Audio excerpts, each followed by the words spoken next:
Well, I'm now joined by clinical psychologist Dawn DeCunha.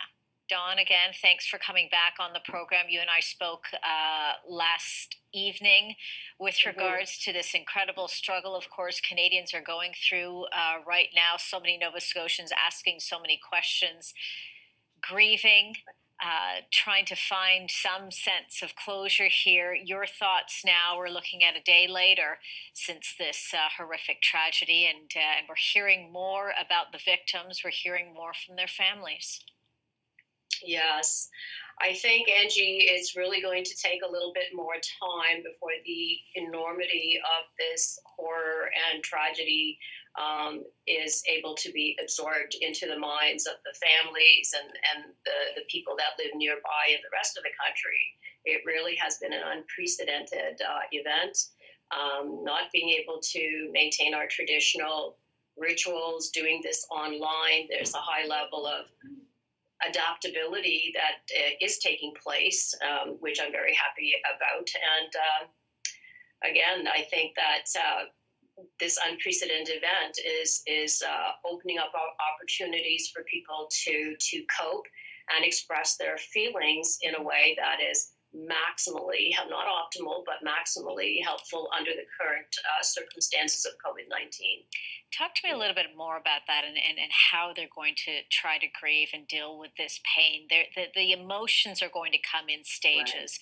Right. There is, of course, the immense emotion of losing a loved one, but to lose someone in this way is for many unimaginable. Sadly, for these families, they're going through it right now. Right. Then add on the layer of the COVID-19 pandemic and the fears. We heard from Nick Beaton and the fears that his wife was going through.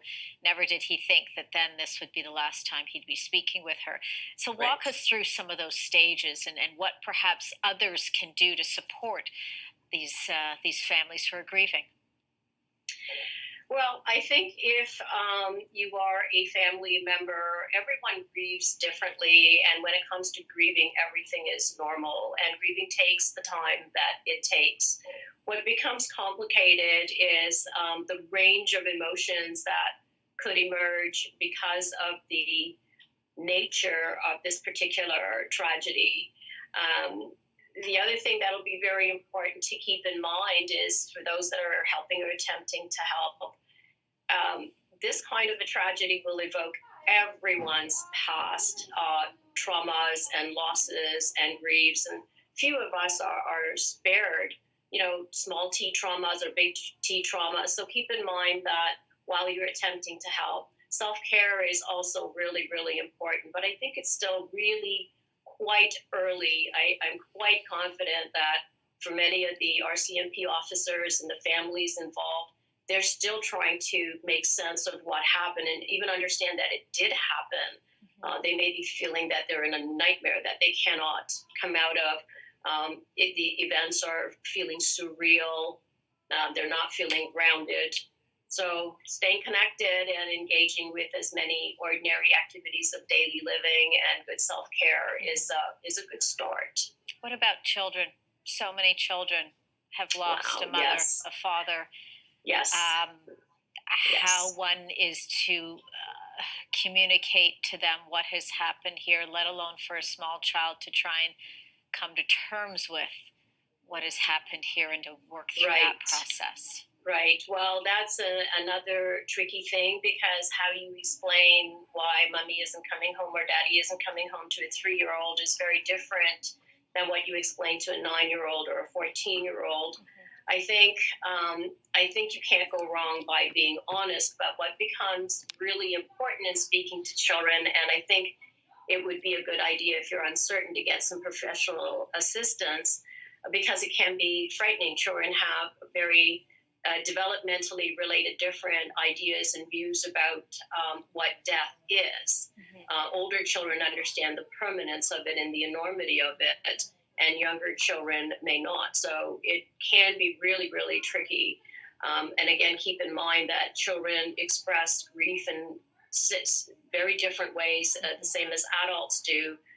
And you may see behavior that is incongruous with what looks or ought to look like grieving. So it's very different in children than it is in adults, actually. It's going to be a long process. Before I let you go, Dawn, It we is. talked about this again last night, our first responders, the RCMP officers losing one of their own. We know that they are grappling, but they're also back on the front lines again, doing their jobs. How do we support them? Well, I think online, I think we need to continuously encourage and support and applaud and stand up for and reinforce and express our deep, deep, deep appreciation and gratitude for everything that they do. I think throughout the country, what has happened has been a call for all of us to step up and meet this monster head on in a collective and united way. We will all grieve with them to give them that strength. Psychologist Dawn DeCunha, again, thank you for giving us your time here on the program. We really appreciate it. We wish you and your family well. Thank you, Angie. You too. Bye-bye for now.